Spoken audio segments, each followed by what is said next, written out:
Guys, it's time, okay? It's time that we talk about the Prydwen tier list. Damn, EO, you've been doing a lot of tier lists. At this point, guys, I'm just gonna accept it. It's content, all right? But I was right. I called it. In the previous tier list, I told you guys where I thought Yidhari was gonna be placed. I told you who I thought was gonna get bumped up. I told you who I thought was gonna get bumped down. And for the most part, I think there's like literally one, maybe two that I didn't call. And we're here now. But I was right. And it feels so good for me to be able to say that. Not even because like I wanna be the, oh, you always gonna be right one. Nope. That's not why it feels good. It feels good to know my insight is still immaculate. I'm ahead of the game. I'm telling you guys play by play about what's gonna happen, who's gonna improve, where to go where. And all it does is validate me and being able to continue to do it. That's it. That's it. But let me show y'all what I'm talking about. I can show you guys better than I can tell you. If you want to see this stuff live though, I am live on twitch.tv/IYOKUU. There might be a pop-up somewhere that happens here. I'm also live right now currently on YouTube. We're doing like this whole like YouTube short live stream kind of thing, testing the waters for that. Been pretty successful so far. But if you want to see that, that's where I'm at. Okay, so we're gonna go over and we're gonna do this thing right here. You're gonna see me talk about the Prydwen tier list, and then bam, I'll look at the changelog as needed. How about that, right? I'll look at the changelog as needed. Right here, I'm gonna like kind of cut it off a little bit because I don't want to go down. I want to just focus on tier 0 and tier 0.5. Bam, I told y'all. What did I say in the last one? Tier 0, which this is something that I don't remember seeing this, but maybe I'm just misremembering. But tier 0, let's talk about one. Miyabi still having the fucking watch icon on. We know she doesn't have this. We know this isn't true. Even hold on, I actually have a great video that I'm gonna show you guys, which I guess I'll just put it in the video, but I did want to pretty much show this off in its own video, and I might still do that. Gobu is someone in our community, great player. Gobu did something while I was away. If you guys don't know, I was away at DreamHack, learned a couple things. You probably saw that video by now, but if you didn't, it's a great time. Okay, I learned a couple things. While I was away, Gobu made something to go along with what I said. He just tested the waters, all right? What did he test? You guys remember when I was talking about Miyabi and why she was tier 0? And I mentioned that Miyabi was such a versatile character that she was the only character in the game that literally has the title, the status of do whatever the fuck I want. A few people decided to try and combat me on that. Oh, you don't understand Miyabi. You don't know what you're talking about. Well, no, because that's not true, Miyabi. No, East Window, but I'm gonna show you a perfect example of what I talk about when I say altering your builds, and that Zenless Zone Zero is a game where the builds are great, but when you start reaching in game, when you start getting to the peak of where you want to go, you need to have different builds, or maybe not even need to, you want to have different builds. I'm just going to show this to you first, and then we can dissect what's going on. If you want to follow along with what's going on though, and you kind of want to guess, feel free to type it in the comments or in the chat down below. I'm going to, excuse me. Wow, that was crazy. I'm going to hit play. There's no music, by the way, so I have to add something, but we see Miyabi double ether combo fighting against what's his name? Wandering Hunter.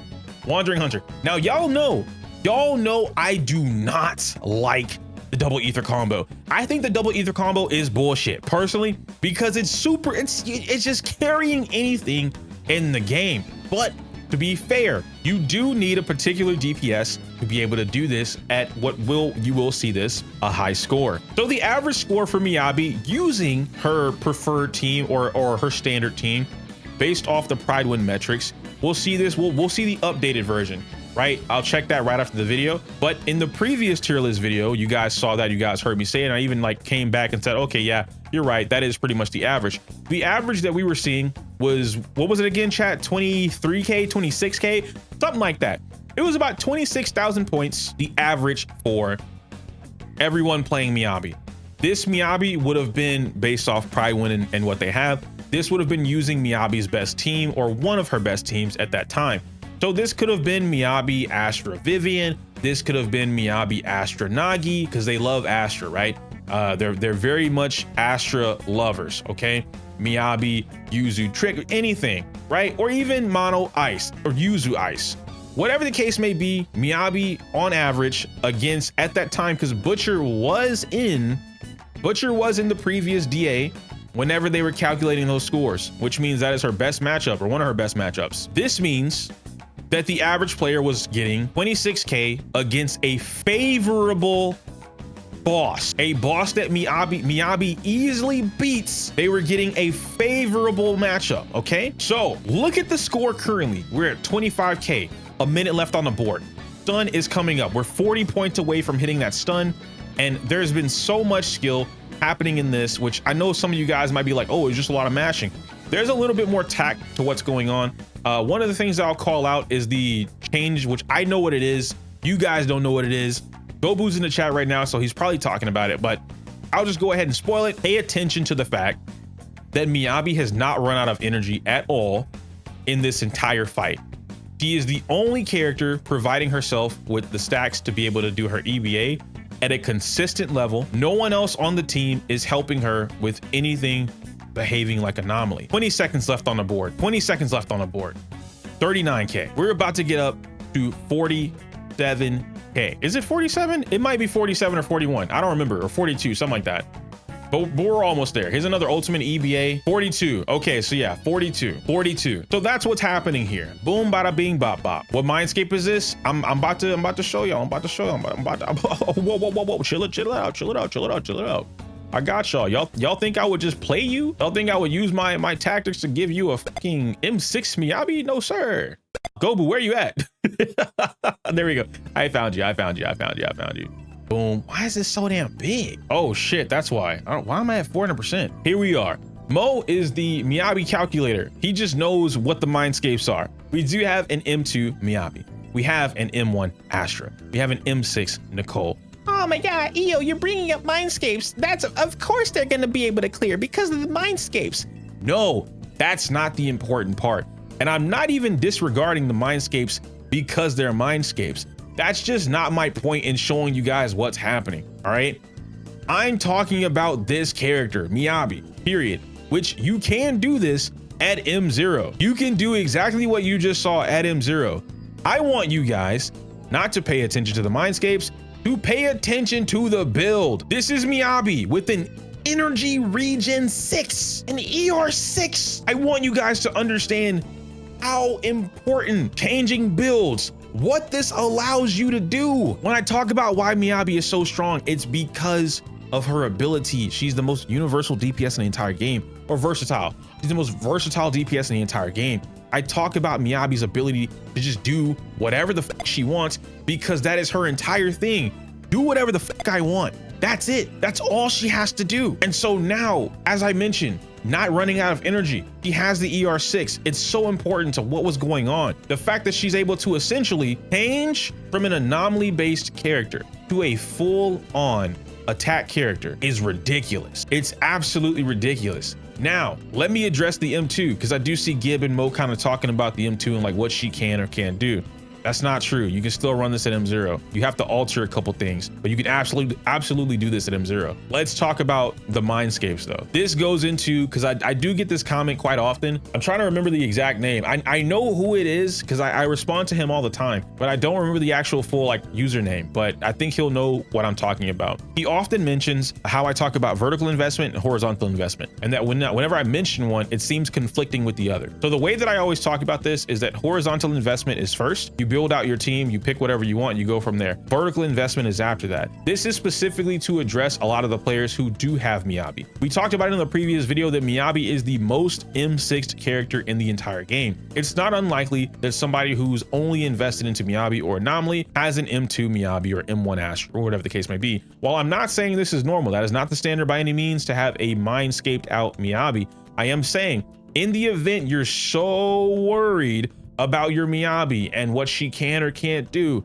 hey man, get the fucking mindscape, right? Vertically invest into the character, get the W engine, do things to keep her consistent. Why I'm bringing this up now, why I'm showing off the fight between the Wanderer is because even if you didn't have the mindscape, even if you weren't pushing this, you're still beating an unfavorable matchup. You're not playing Miyabi as an anomaly character versus Wanderer. You can, and you can still beat them. The point of the matter is skill and knowledge over trump whatever term we want to use. Power creep, we want to use power creep, sure, it over trumps that. The watch list thing, why I'm so against this watch list, right? The icon in general, they would have to once again purposely cut off Miyabi's legs, and they're still not doing it. In the future, I believe Bringer is coming back. We haven't had Bringer in months. Over half a year, if I'm not mistaken. And I don't like this saying because I honestly don't know who came up with it or what the fuck it means. You can't have your cake and eat it too. The reason I don't like that saying, by the way, is because it's stupid. If it's my cake, I can do whatever I want. I don't like that saying because it's my cake, I should be able to eat it. It makes no fucking sense to me, right? So using that, because I think everyone understands what it means, but no one knows why it said what it said. You can't have your cake and eat it too. In the context of like what we're talking about right now, you can't have Miyabi or fully invest into Anomaly and also complain about vertically investing into the character if that's all you want to play.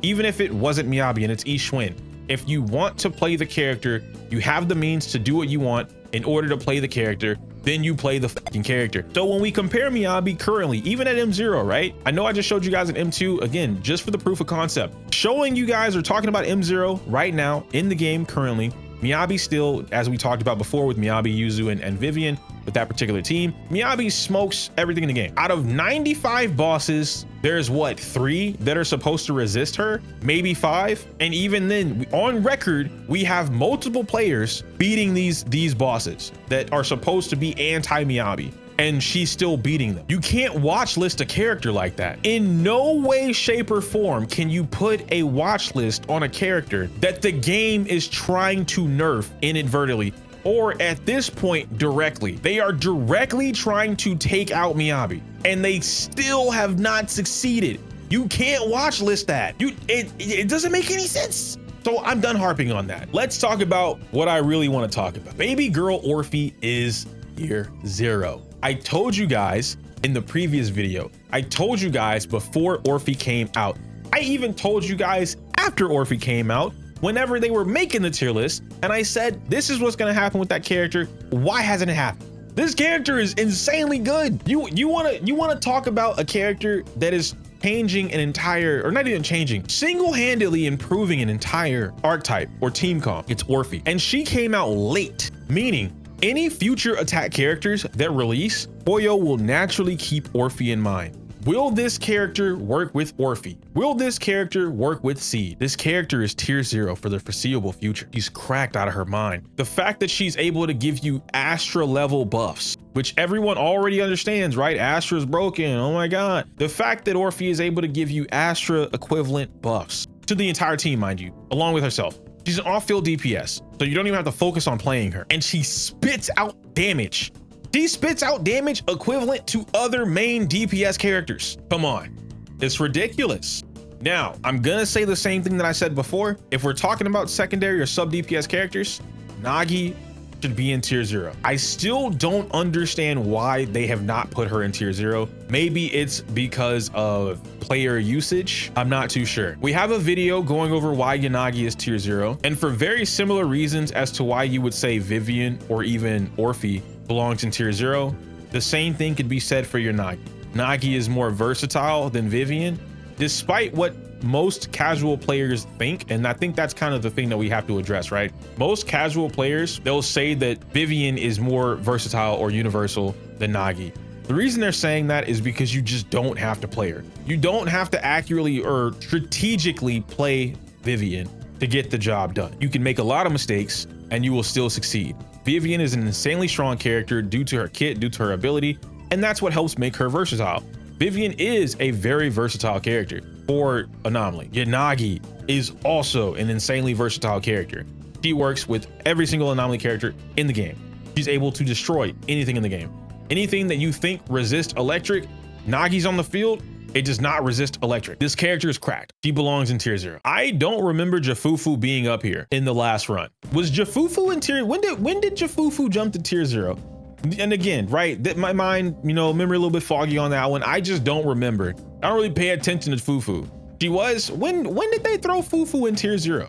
When Lucia came out. Okay, I have some opinions. Y'all know me. Let me full screen for you guys real quick. I need you guys to understand how serious this is, okay? You guys know me. I've gone on record and talked about how much I don't value Trigger. Not because she's ass, but I always tie her W engine to her. Recently, Prydwen has equipped their tier list with the W engine. Okay, so they have SIGs. Over the course of the last 3, maybe 4 months, there's been a shift in the kills, if you will, the team compositions. Now, I've started to talk about this very briefly, but I really want to talk about it now. The reason I want to talk about it is because I'm gonna let y'all have this one. Some of you guys saw this and I did not. I didn't see the value. I said, you know what? Nah, f that Chingy. I still think Chingy is better, but that's personal bias, personal bias. I'll admit that. Lighter, better. Jafufu, better. Trigger, high key, low key. Because my Discord asked me this the other day. They were like, yo, top 3 stunners in the game right now, who would you pick? I already knew I was gonna say Chingy, but that wasn't a question for me, right? I couldn't decide who was number 3, but I knew who was number 2. Like, I knew my number 2 answers,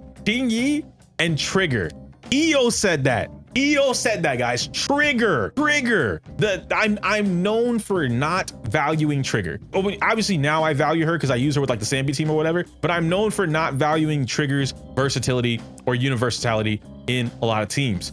We talk about Trigger being in tier 0.5. We talk about Jafufu being in tier 0. I'm gonna keep it a buck with y'all, bro. Bring Jafufu's ass down. Bring her little cute tiger ass down and slap Trigger back up in tier 0. Trigger needs to be in tier 0. And I'm also saying this with the context of if you split the support and stunner class or categories, Trigger stays in tier 0.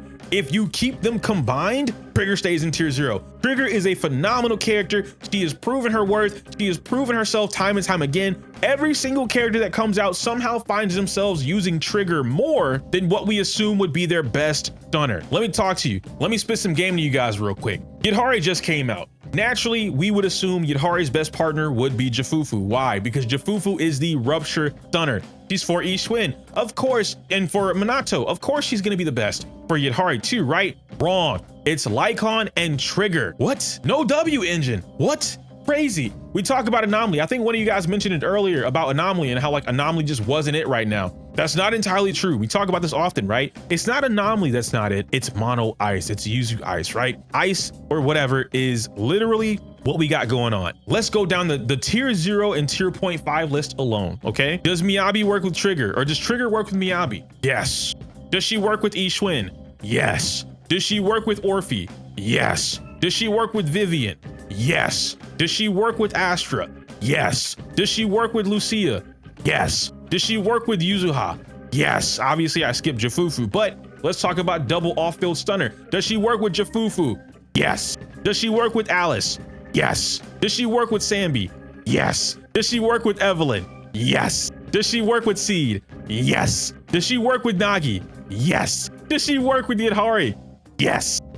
Okay, Trigger works with damn near every single character in the fucking game. I gotta walk it back.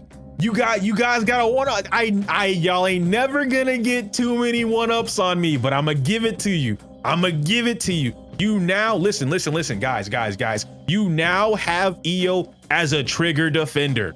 You now have EO as a no longer will I fight you guys on Trigger not being goated. I am a Trigger defender now. I'm in your corner. I'll be the fucking the shield and the sword. I'm here with you, front of the line, front lines. I'm here. Trigger is insane. This character is OD. Now when Dylin comes out, Dylin is gonna put her in the ground, but I'm only saying that for the shock factor. What's actually gonna happen when Dylin gets here is Dylin is gonna become number 1, Trigger is gonna remain number 2, and then now you're going to you're gonna figure out whether or not Jafufu, Lighter, or Chingy will be number 3. Why? Because if Dylin is going up and she's gonna be the on-field stunner, that more than likely means Chingy is gonna have a resurgence because you're looking for the replacement. What's the alternative to Dylin if you don't have Dylin? It's gonna be Chingy. A lot of people who already pull Chingy, Zhuyu and Havers, will have Chingy, possibly M1 Chingy or even M2 Chingy.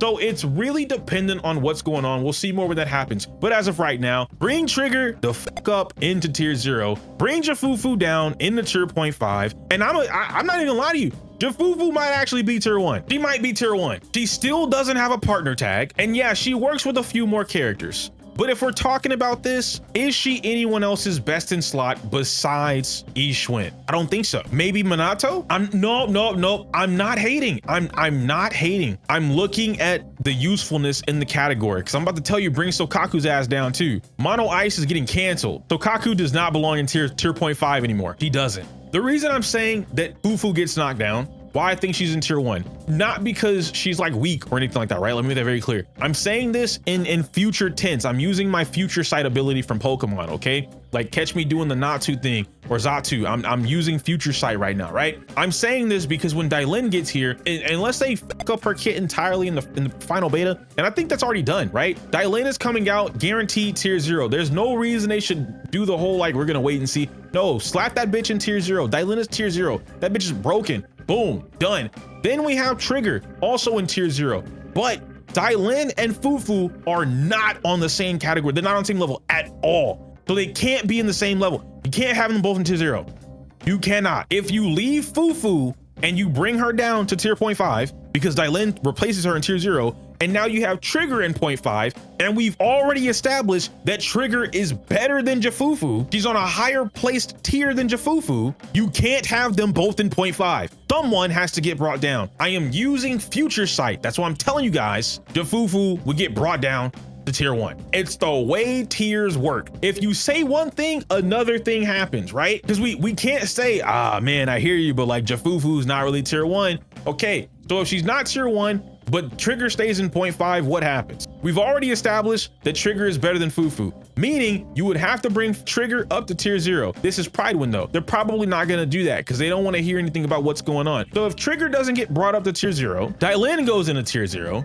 They're not on the same level. Someone has to get brought down. And to be fair, I do think Lighter edges out Jafufu. That sounds crazy. But if we're talking about like who is more worth it, I also think Lighter edges out Jafufu. I think Lighter holds a little bit more value than Jafufu. Now, this isn't to say that Fufu's bad. I think Fufu is a phenomenal stunner, great character, but I think Lighter's niche is so strong. He's so strong for fire and ice characters that it holds him up there at the top. And I'm also a fan of, me personally, I've gone on record saying this, when you make a character or an agent more niche, it allows them to be stronger because they're more niche. Lighter doesn't have to worry about an ether DPS or an ether team. He doesn't have to worry about electric units, right? Or physical units. Lighter only has to worry about fire and ice. That's it. So anything that comes out in the future that is ice or fire, Lighter immediately holds value.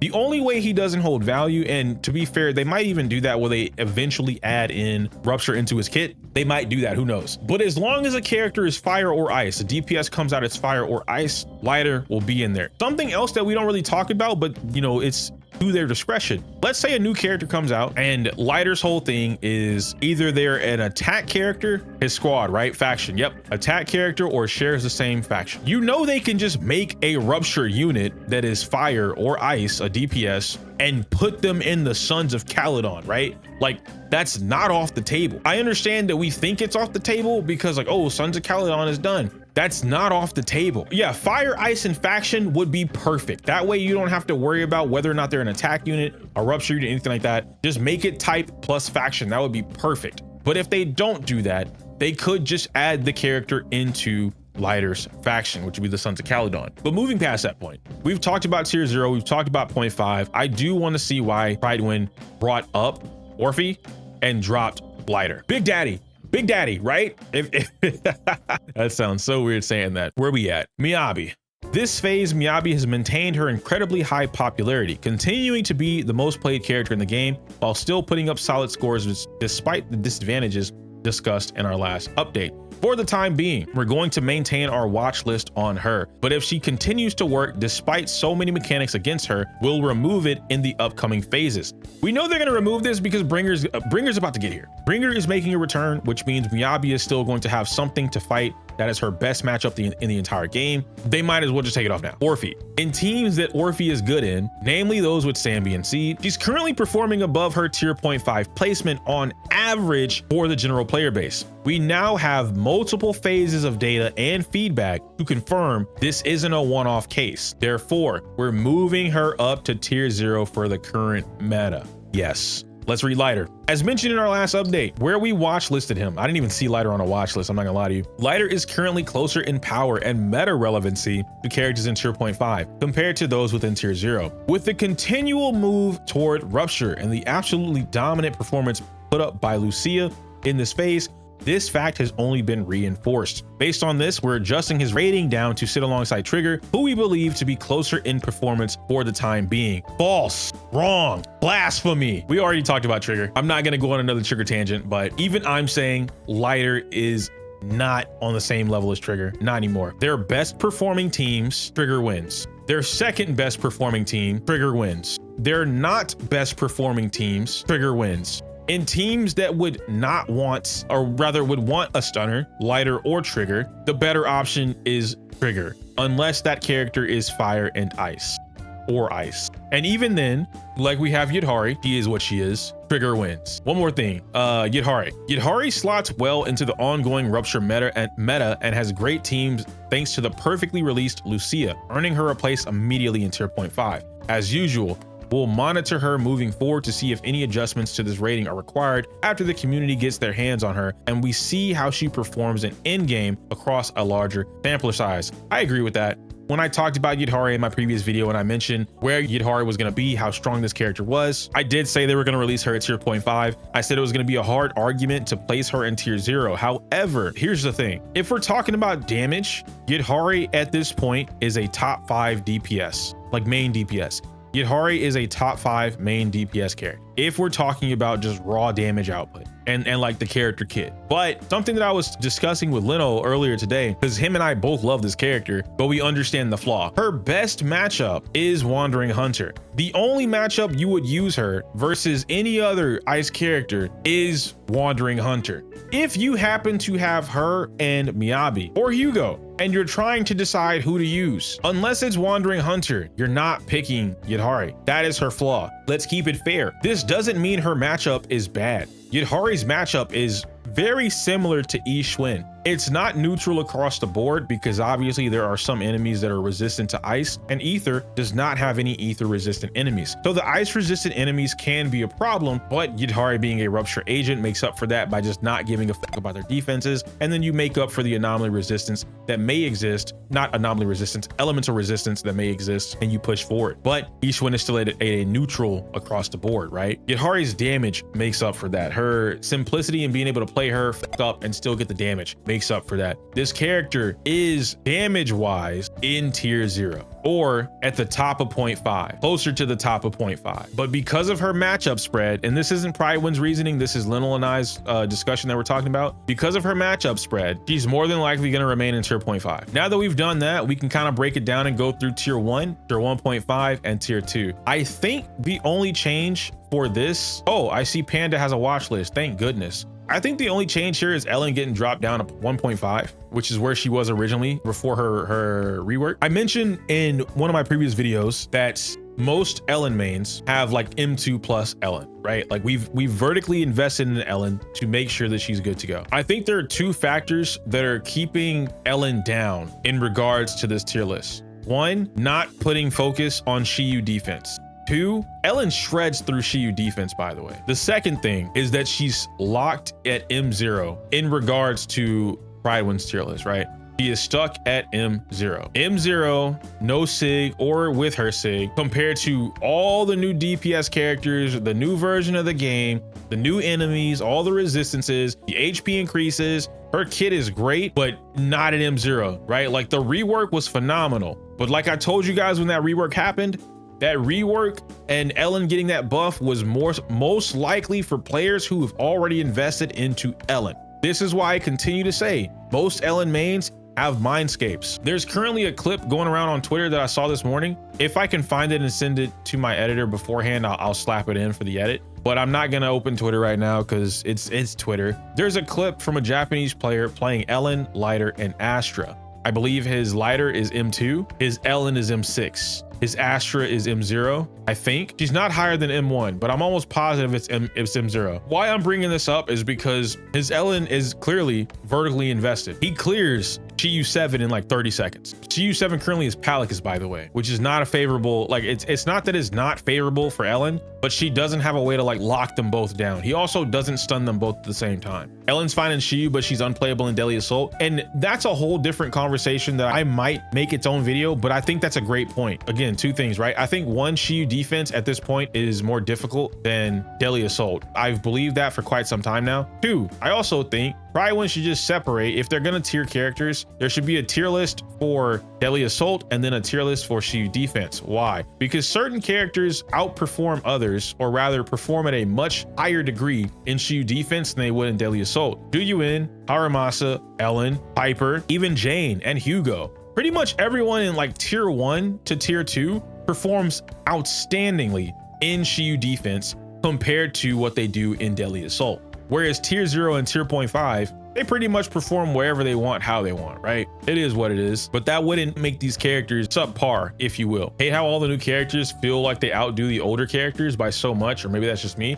No, that's just gacha games, right? That's what we tend to call power creep a lot of the time. It is what it is. Yeah, I think with newer characters releasing, it's bound to happen, right? Even looking at this, Minato is just crazy strong for a free character. I'm so glad so many players are like building him and seeing his worth immediately. Pan's got a watch list. I think Panda should have been on a watch list the moment he got released. And by that, I mean, he needs to go down to like tier 2. This character's not good. Panda's only good because it's the only option you had. That kid, he's not a good character. They made a character. This is a waste of a character slot. Sometimes we say this thing in fighting games where it's like, I wish this character wasn't in the game. Not because we hate them, but because another character could have replaced this character and been phenomenally better. They want to move him to tier, oh, hell no. Wait, what? They want to move Panda up? Before the Rupture meta began, Panda was delivering surprisingly solid results. Now with more characters to work with and focus on Rupture, he's only improved. Based on this, we're assigning him a watch list to move him up in the next. No! Prydwen, please.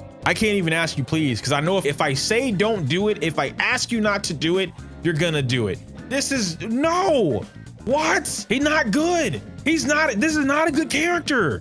You're gonna tell, okay, listen, I need you guys to understand something real quick, all right?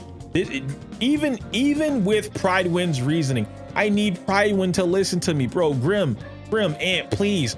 Grim, I need you to fight for me. I need you to fight for me, bro, because this don't make no fucking sense. You're gonna tell me that Panda, you're gonna tell the public, the people, you're gonna say Panda is on the same level as Nicole, Lighter, and Trigger. That doesn't make any sense. We can't do that, bro. I just, no. It is disrespectful because how did we get here? We're gonna move him up. No.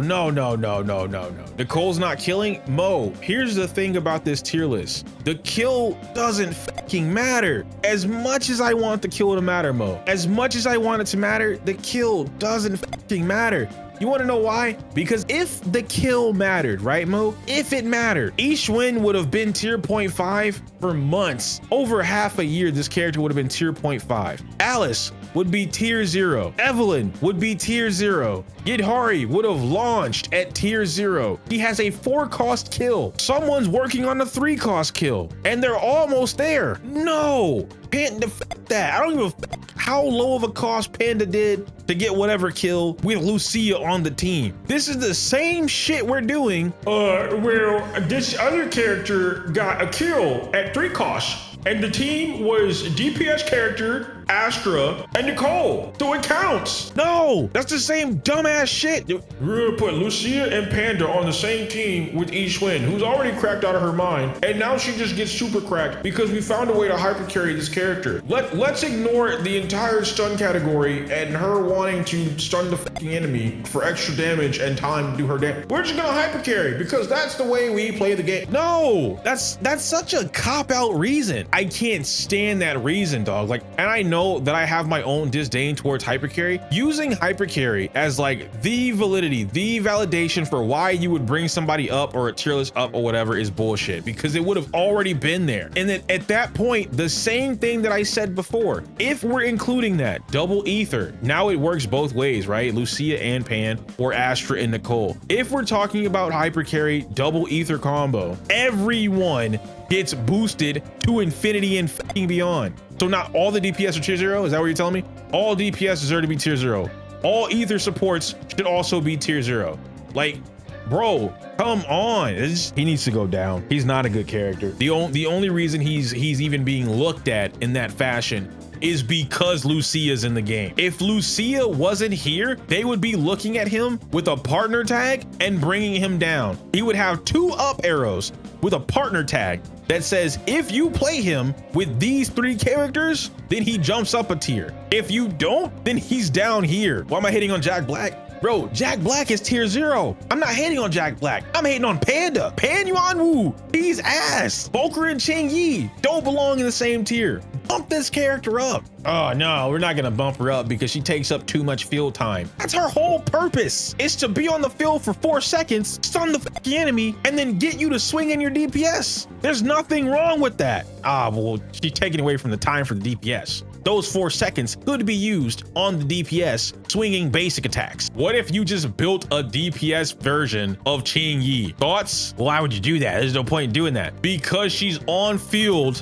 taking up time. Everything balances out, like perfectly balanced, as all things should be. That's what Ching Yi is, man. No, I'm not. Fenry, I'm not letting Fenry. It's Fernie.